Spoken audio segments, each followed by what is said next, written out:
Muy bienvenidos, mis queridos telepensantes. Vaya, vaya, he decidido hacer esta columna más cercana a las primarias para que sigamos con las comparaciones y sigamos viendo qué es lo que va desfondando la institucionalidad en la época del 73. Y en parte son votaciones, ¿no es cierto? Las votaciones de 1973 de marzo fueron, según quienes están cercanos a ese mundo, un fraude. Acá un telepensante me escribe, me dice: ¿por qué Allende tuvo buena votación en marzo de 1973? Hola Vanessa, Allende sacó buena votación porque hicieron trampa. Recuerdo que yo vivía en un pueblo chico de la zona centro-sur de Chile y estudiaba en un liceo en la capital de la provincia. Tenía una profesora de francés, militante del Partido Socialista. En el verano del 73, esta señora se pasó toda la temporada trabajando en las oficinas del registro civil de este pueblo chico. En esa época no me llamó la atención, pero con el tiempo me di cuenta que la señora trabajó en el registro electoral. Participaba en los allanamientos de la JAP. Entonces, los más comprometidos con la UP podían votar hasta 3 veces recorriendo los pueblos aledaños. Entonces, ¿qué es lo que pasa? Acá viene después una confesión personal que no les voy a leer. Que cuando se produjo este fraude electoral, por lo menos así también lo tituló en su minuto el Mercurio, fraude electoral a toda máquina, las elecciones parlamentarias constituyeron un triunfo democrático, aunque la CODE abrigó desde el primer momento serias sospechas de fraude electoral por parte de la UP, debido a la demora con que los cómputos fueron entregados por el Ministerio del Interior, especialmente a nivel de subsecretaría, a cargo del comunista Daniel Vergara. La votación femenina, tradicionalmente favorable a los sectores democráticos, y los sufragios emitidos en el Gran Santiago, que también se inclinaban mayoritariamente contra la UP, parecían intencionalmente retenidos. El 4 de marzo de 1973, la primera dama de la nación, Hortensia Bussi de Allende, votó en la comuna de Providencia entre un concierto de rechiflas femeninas, sin perder su buen humor. Claro, porque ya no tenía que hacer cola para comprar pan, ¿no? Durante horas, para llevar algo para sus hijos a la casa, ¿no? Declaró: en Chile todavía existe democracia, ya que tuve aplausos y pifias. Esa era su concepción de democracia, que había libertad de expresión. Que ustedes saben bien que con el programa de nuestro candidato Jadwe, esa libertad de expresión se terminaría. El 5 de marzo el Partido Nacional formuló el más indignado reclamo por el vergonzoso procedimiento impuesto por la Subsecretaría del Interior para los cómputos electorales. La no inclusión de los resultados de Santiago distorsiona los porcentajes de carácter nacional que se han consignado en los informes oficiales dados a conocer por el Ministerio del Interior. Bueno, en esa época teníamos un mapa político en lo ideológico bastante similar al actual. Un grupo mayoritario que efectivamente obtuvo la mayoría en esas elecciones, pero no tuvo los votos suficientes para realmente deslegitimar el proyecto de la UP. Y la UP, que hoy día viene mostrándose en Chile, en el contexto actual, siglo XXI, ciertos sectores del Frente Amplio, una gran mayoría, un cierto sector también de la democracia cristiana y el Partido Comunista.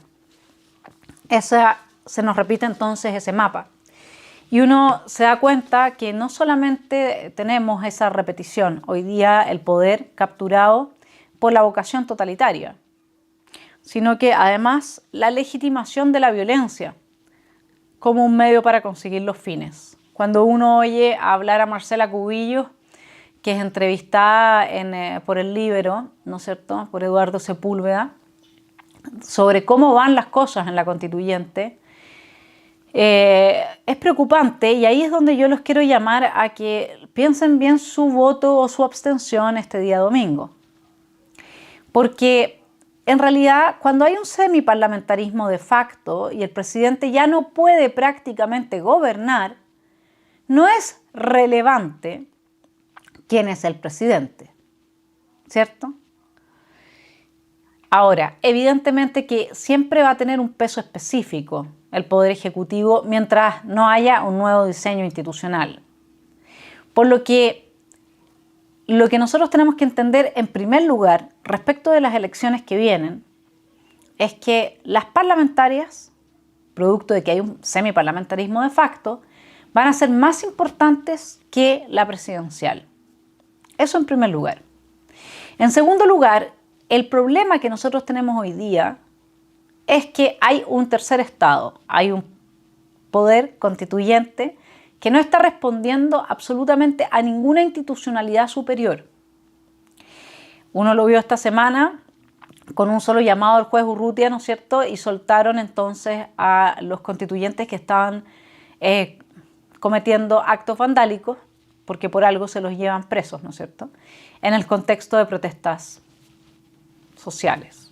Porque le ponen ese título y pareciera que la protesta fuese entonces de toda la sociedad. No, son protestas de grupos con una vocación totalitaria, asambleísta, de las vanguardias leninistas, que entonces tienen dos rangos fundamentales, ¿no?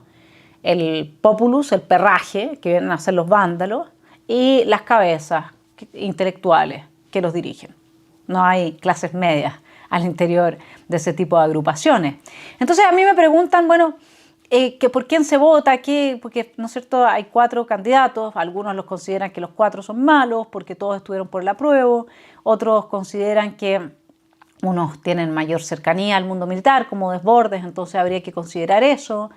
Pero eso es por la biografía de Desbordes, no es porque efectivamente, digamos, tenga una cercanía mayor, que se haya manifestado en una defensa sólida del ejercicio del poder coercitivo del Estado para el control de las manifestaciones. Eso no es así. Luego otros dicen que, bueno, Lavín sería el único capaz de ganarle a un Jadwe. Eso no lo sabemos. No sabemos qué pasaría con los otros 3 candidatos si tuvieran la exposición mediática que tiene Joaquín Lavín. Después otros dicen que, bueno, que los 4 son globalistas, que ahora está álgida la discusión sobre quién negó y quién afirmó a Augusto Pinochet, como si, bien lo dijo Marcela Cubillo en un tuit, esto se tratara del pasado y no del futuro.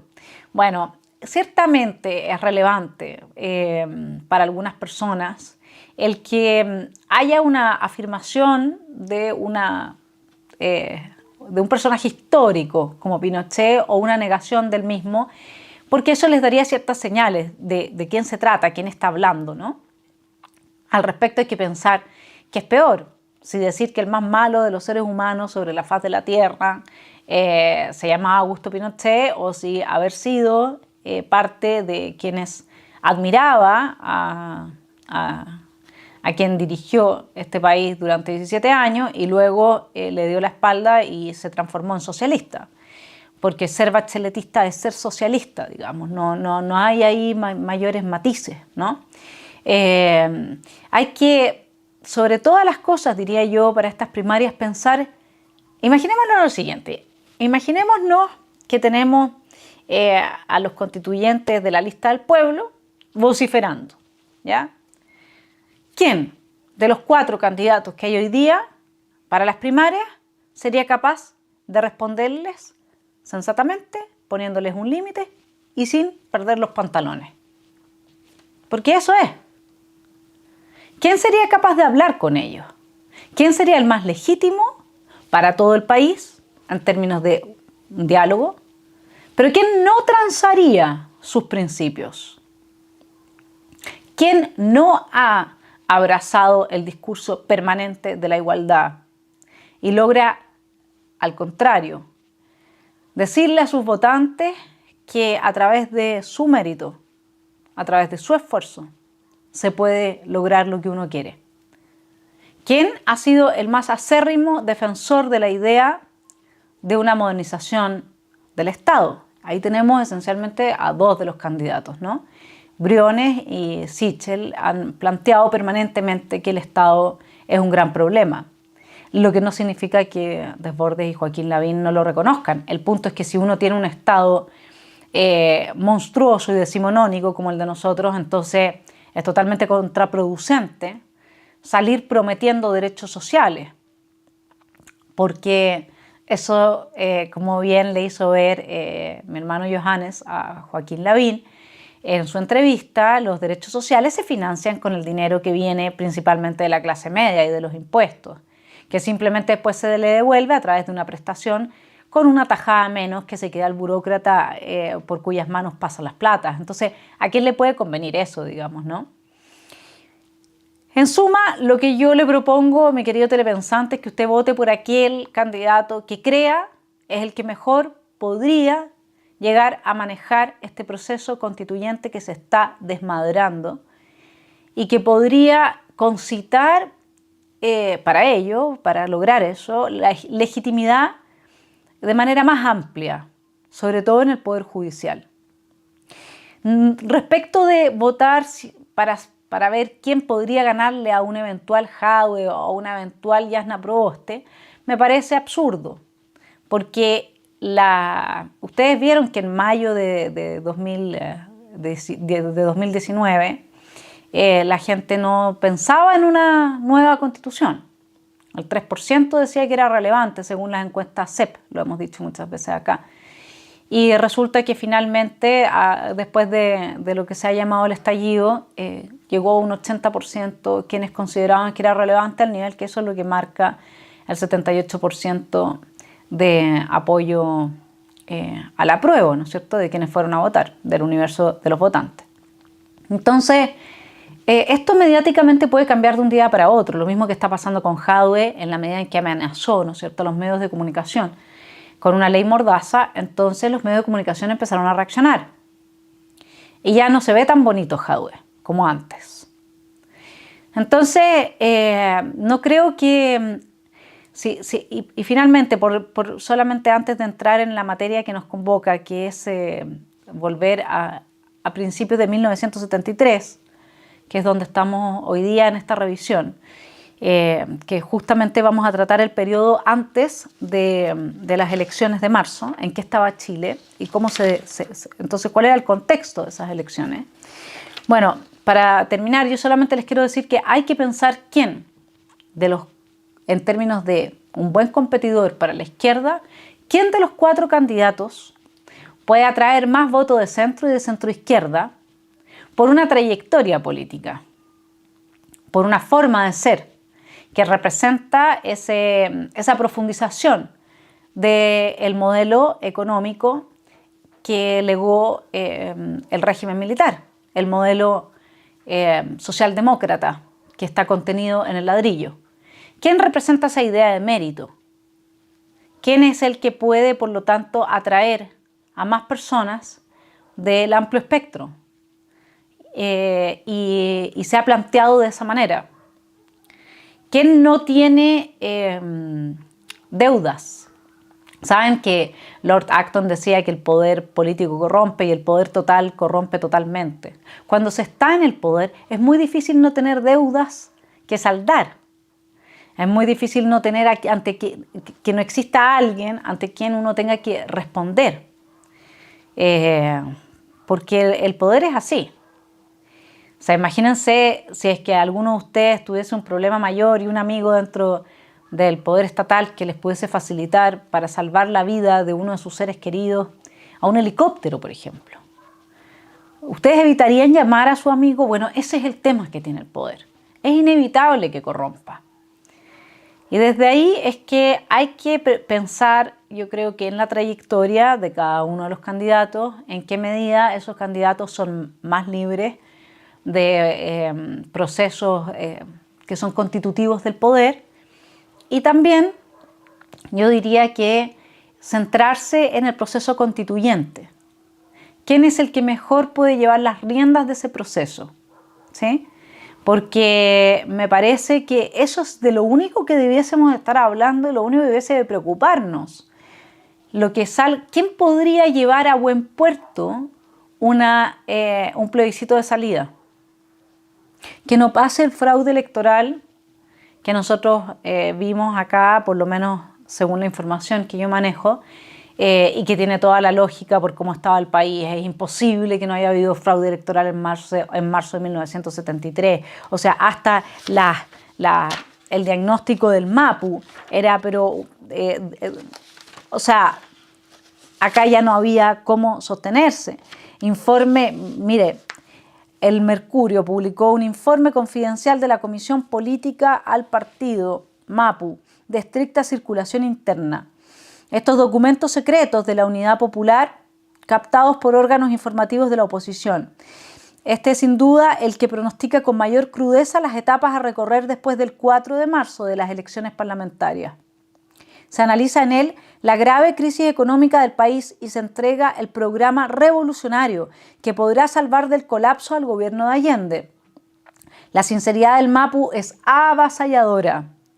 En el campo económico, luego de describir en forma inmisericordia uno a uno los tumbos del gobierno de Allende, proceso inflacionario que supera con creces al de los peores tiempos del segundo gobierno de Ibáñez, mercado negro, colas, desabastecimientos, desastres que no achaca a la agresión interna y externa, como lo hacen Allende y todos los demagogos de la Unidad Popular, enuncia una verdad brutal. Abre comillas, la existencia de divisas habría llegado a cero el 3 de enero. Este colapso fulminante pudo prolongar su agonía solo hasta fines de abril, gracias a la mendicidad, esto es lo que dice este informe, ¿no?, de ahí que Allende practicó en Rusia y que tuvo, como se ve, menguados frutos, solo 4 meses de sobrevida. Dice el documento que para 1973 se espera una disminución del 20% en la producción agropecuaria, del 10% en la fabril, el total estancamiento de la producción minera y aumento de cesantía en todos los rubros. Termina el tenebroso presagio diciendo que la inflación puede alcanzar en 1973 cifras impredecibles, volviéndose un fenómeno incontrolable. Junto al descalabro económico, una de las mayores preocupaciones de los mapucistas es la penetración de las Fuerzas Armadas. El párrafo 57 del informe confidencial propugna ir favoreciendo la progresiva radicalización de las Fuerzas Armadas. Hay que ir ganándolas al máximo para la izquierda.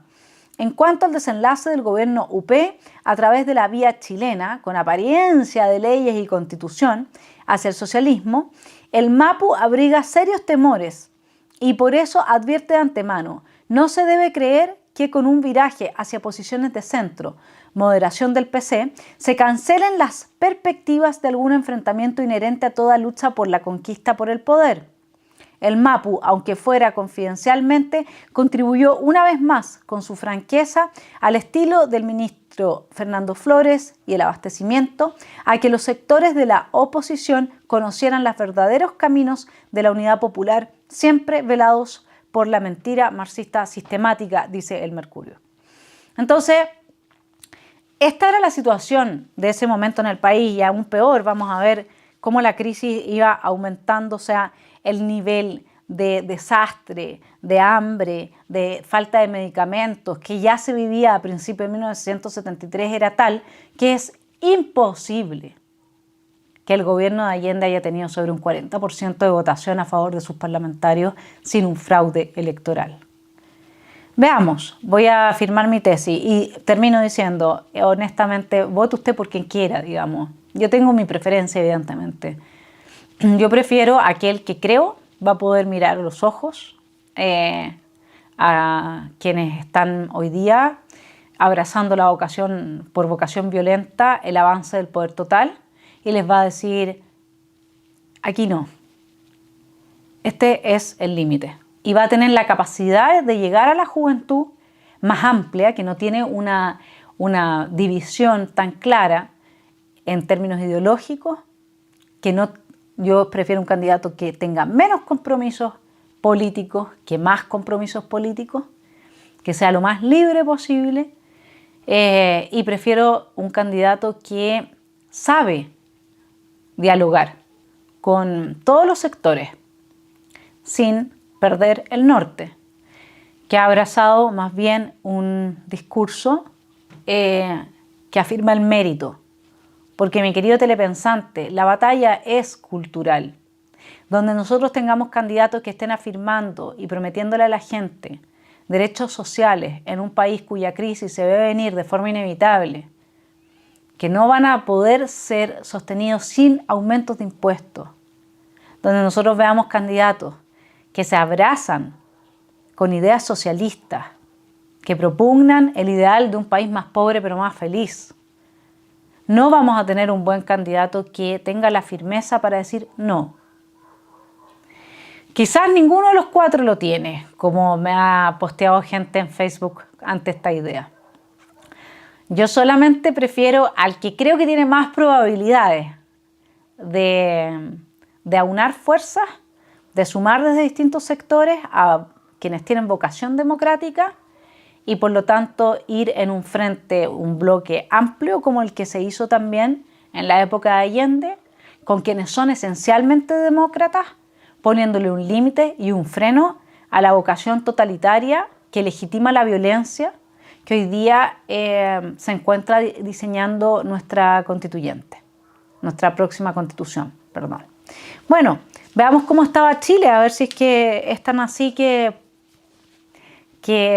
pudo haber habido una gran masa de chilenos votando a favor de un gobierno que, fíjense, el 4 de febrero el Festival Internacional de la Canción de Viña del Mar debió ser suspendido a raíz del violento repudio del público por las canciones concientizadoras que interpretara el conjunto folclórico chileno Quilapayún, cuyo compromiso con la prédica marxista es bastante conocido. O sea, los chilenos no se tragaron el cuentito ideológico que sí se tragaron cuando Kramer hizo en el Festival de Viña la apología a la primera línea, a la violencia y la legitimó delante de todos.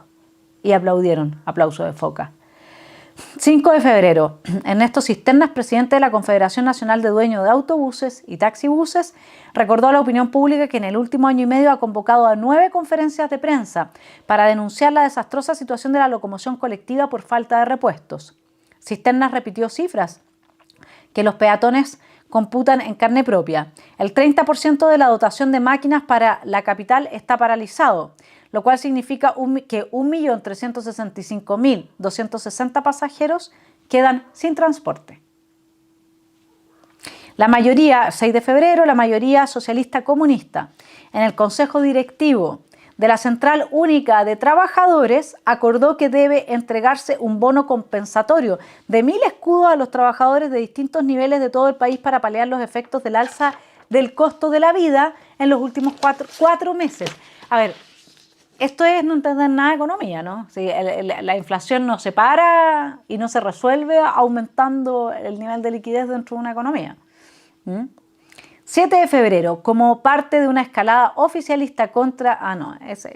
Canal 13 de la Universidad Católica, que intenta salir al aire en Concepción, alrededor de 80 obreros municipales, militantes socialistas y comunistas, sitiaron el gimnasio techado de la sede UC de Talcahuano para derribar la antena receptora. Aquí había todo un tema que se estaba tratando de limitar la posibilidad del canal de televisión, el canal 13, para poder hacer transmisiones desde Concepción.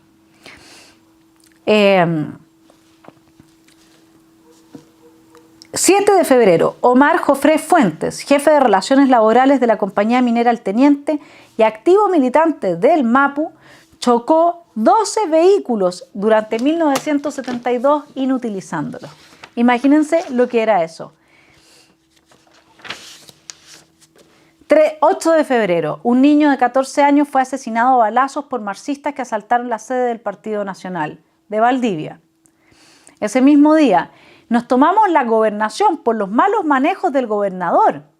Sabemos de fuentes fidedignas que él negocia con el mercado negro, negocia con pollos, con mercaderías y con el aceite. Se sabe que él acarrea de noche tambores de aceite para una quinta de recreo en Paniagüe.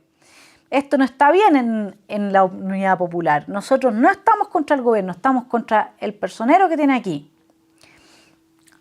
La mayoría de los que participamos en la toma somos socialistas. Así explicó doña Rosa Pimiento Lillo, dirigente poblacional y militante del PS, por qué un grupo de pobladores ocupó la gobernación de Santa Cruz. 8 de febrero, no tenemos odio contra las personas, tenemos odio contra una clase. Y esa clase desaparecerá, aunque el señor Mate siga viviendo, afirmó en la conferencia de prensa el ministro de Agricultura Rolando Calderón. 10 de febrero, Chuquicamata puso fin a 30 años de control marxista con el aplastante triunfo de la democracia en la elección de dirigentes sindicales del mineral. La oposición obtuvo 7 cargos directivos y la Unidad Popular solo alcanzó 3. Manuel Rodríguez, secretario general de la CUT provincial de Santiago, calificó esta derrota de la UP como histórico, enfatizando luego: aspiramos a iniciar la reconstrucción nacional, lo que significa sacar a los corrompidos del gobierno, a los inmorales, a los que han traicionado a los trabajadores, a Figueroa, Luis, a los Millas, Orlando, a los Altamirano, Carlos, en suma, a los que hacen de la revolución su mejor negocio. ¿O les suena con los constituyentes de hoy día? Que quieren más plata para asesores, mejorar sus condiciones. Es un negocio. La revolución es un negocio. Es un negocio a costa de la gente pacífica, que trabaja, que se parte el lomo todos los días. De eso viven los revolucionarios. Y cuando se les acaba, se venden al mejor postor internacional. En este caso sería a China, o les cabe la menor duda. Antes era a la Unión Soviética. 12 de febrero, 3.000 nuevos trabajadores ha contratado Cobre Chuqui, pero la producción sigue bajando. Un informe elaborado por dirigentes gremiales del mineral explica que hace 2 años 6.500 trabajadores producían 285.000 toneladas de cobre en Chuquicamata. Hoy, 9.000 trabajadores, o sea, 9.500, pasamos de 6.500 a 9.500, entregan solo 245.000 toneladas. Así funciona la economía revolucionaria. 14 de febrero, los últimos 12 meses la inflación llegó a 180,3%. El rubro alimentación en ese mismo periodo ascendió a 258,1%. 15 de febrero, el diputado de C, Arturo Frei Bolívar, que postula a la reelección en marzo, recibió un balazo en el cráneo al salir de una proclamación de su candidatura en Chiguayante. Su estado es grave. ¿No? Si los políticos creen que a ellos no les va a tocar. Es notable. 15 de febrero, los dirigentes gremiales del Banco del Estado, miren lo que era Allende. Este es el personaje al que defiende la izquierda a nivel mundial y que le rinden culto y honores y le ponen estatuas. Los dirigentes gremiales del Banco del Estado de Valparaíso escribieron al presidente Allende manifestándole el malestar que causaron expresiones recientemente pronunciadas por el primer mandatario en esa entidad bancaria. Tengo entendido, había dicho Allende, que los empleados del Banco del Estado tienen asignaciones familiares de 1.500 escudos por carga. A este paso vamos a tener que crear la carrera oficial de reproductor público. Los dirigentes, luego de aclarar que su sistema de asignación es exactamente el mismo que rige para el 90% de los trabajadores chilenos según la ley 7.925, dicen en su carta: señor presidente, con la misma franqueza con que usted emite sus juicios, queremos decirle que nos han extrañado los términos que usted ha empleado para calificar la noble acción de dar hijos a nuestra patria, pues esto se contradice con el espíritu de sensibilidad social que dice tener, y porque ellos, aparte de inferir una ofensa gratuita a nuestro gremio, constituyen un vejamen a la mujer bancaria en su doble condición de trabajadora y madre. 15 de febrero, la directiva del Colegio Médico de Chile comunicó al presidente Allende que el desabastecimiento de medicamentos en las farmacias de los hospitales está llegando a límites pavorosos. No existe la cantidad suficiente de instrumentales médicos. No hay elementos dietéticos para los niños, lo que provoca serios trastornos. La campaña contra la diarrea infantil, muy publicitada por el gobierno, quedará solamente en el papel. Los facultativos añaden: en muchos hospitales ha debido dejarse de practicar intervenciones quirúrgicas que son de urgencia por la falta de elementos. Esto último es extremadamente grave. ¿Ustedes se imaginan a los chilenos en estas condiciones votando a favor de los diputados de la UP? ¿De los parlamentarios de la UP? 17 de febrero, el candidato a senador del PIR, Eugenio Velasco, fue atacado y herido con arma blanca por extremistas de la Unidad Popular. mientras realizaba su campaña política en Talca. 19 de febrero, Jaime Contreras Iglesias, militante de la Juventud Demócrata Cristiana, fue asesinado de un balazo en el corazón por elementos marxistas. El obrero de 18 años había estado pintando propaganda electoral en la calle. Al mismo tiempo, como suele pasar con la batalla cultural que dan los marxistas, empezamos a hablar de la ENU, Educación Nacional Unificada.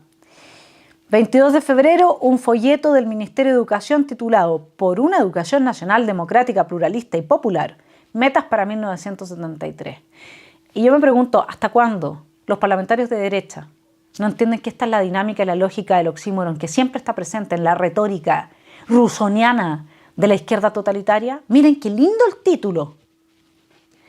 Por una educación nacional democrática. Democrática. Gente protegiendo y promoviendo la violencia. ¿Qué tiene que ver la democracia con la violencia? Pluralista. Gente que no aceptaba la libertad de expresión de distintos medios. Y popular. Gente que hasta perdió la dirigencia de la CUT en esa época. ¿No es cierto? Entonces uno dice, ¿cuándo van a darse cuenta que lo mismo pasa al día de hoy? Que perdió la dirigencia en Chuquicamata del sindicato, ¿no es cierto? ¿Cuándo se van a dar cuenta entonces los legisladores de derecha? Y cuando usted lee ESI, Educación Sexual Integral, suena bonito y no tiene nada que ver con lo que se está promoviendo. Y si ya a usted le interesa el futuro de los jóvenes, ponga las mismas lucas, pero para que no sean drogadictos, ¿no le parece? Así es que se ha puesto en descubierto las verdaderas intenciones de la Escuela Nacional Unificada, cuyo primer objetivo es, abro la cita, transformar a cada chileno en actor de su destino. Actor de su destino, pero muriéndose de hambre. Elemento base de los cambios sociales que afiancen el sistema socialista de vida. El folleto termina preguntando, ¿cuál será el resultado de esta educación? Y contestando, pues, adivinen, mis queridos telepensantes, el hombre nuevo. El mismo hombre nuevo, ¿no es cierto?, que esperaba Fidel naciera en Cuba. Ahí tienen al hombre nuevo, muerto de hambre, violado en todos sus derechos. Eso es lo que quiere la gente de vocación totalitaria siempre. No importa con qué disfraz se vista, si es con el feminista, es con el de los pueblos originarios, es con las minorías sexuales. Quien tiene esa vocación totalitaria, lo que busca justamente es un hombre nuevo que en el fondo sea su esclavo, que no le oponga resistencia a sus órdenes, que esté dispuesto a la genuflexión por un pernil que reciba de regalo una vez al año, como pasa con los venezolanos, de parte de Maduro. 28 de febrero, de los 17.939 vehículos que se fabricaron en Chile durante 1972, solo de los 17.000 y tantos, solo 3.600 fueron entregados a clientes del estanco automotriz. El resto se repartió por lista de preferencia. Esa es la igualdad que trae esta gente. Y todavía hay personas de derecha que sienten que la izquierda tiene algún tipo de superioridad moral, por favor. 28 de febrero se publicó entonces este informe realizado por el MAPO. Y el 6 de marzo, el señor Prats, legitimando las elecciones y diciendo: ha habido cargos directos en contra del subsecretario y del intendente de Santiago. Debo aclarar que tengo confianza en que, al margen de su posición partidista, ambos actuaron con eficiencia profesional e idoneidad funcionaria. Ambos me han colaborado en los 4 meses que llevo en este ministerio con la mayor lealtad y abnegación, sin que jamás tuviera motivo para considerar que no tenían la confianza mía. Bien, mis queridos telepensantes, en suma, así es como funcionan, sean lo que sean las elecciones presidenciales. Vamos a tener que preocuparnos de que no exista fraude, de que no solamente se trata de los apoderados de mesa que están en presencia del conteo de votos, sino que también se trata del ingreso en el registro, ¿no es cierto?, de los votos. Ahí también necesitamos fiscalizar. Creo que este proceso de desmantelamiento institucional se va a ver probablemente encendido por el factor narcoterrorista. Las usurpaciones en un año, las usurpaciones ilegales de tierra en la macrozona sur aumentaron un 688%. El negocio de la madera en 2 años aumentó del robo de la madera de 22 millones de dólares a 70 millones de dólares. Estoy redondeando. Con ese nivel de vorágine, de rapidez, ¿dónde vamos a estar en 4 años más? Lo que no nos puede pasar es que tengamos dentro, como candidato a las elecciones, una persona que en la derecha haga genuflexión frente al narcoterrorismo y le mande condolencias a las familias de alguien que murió tratando de asesinar a personas inocentes. Eso no nos puede pasar. Por eso es que yo creo que la persona indicada para llevar a cabo este proceso es José Antonio Kast. Hay que jugársela. Pero dado que en las primarias él no está dentro de los candidatos, bueno, habría que pensar, yo les digo, les repito, no importa en este momento la ESI, la agenda globalista, si es que se trata de un candidato que promueve finalmente un sistema o un modelo económico con mayor o menor injerencia del Estado.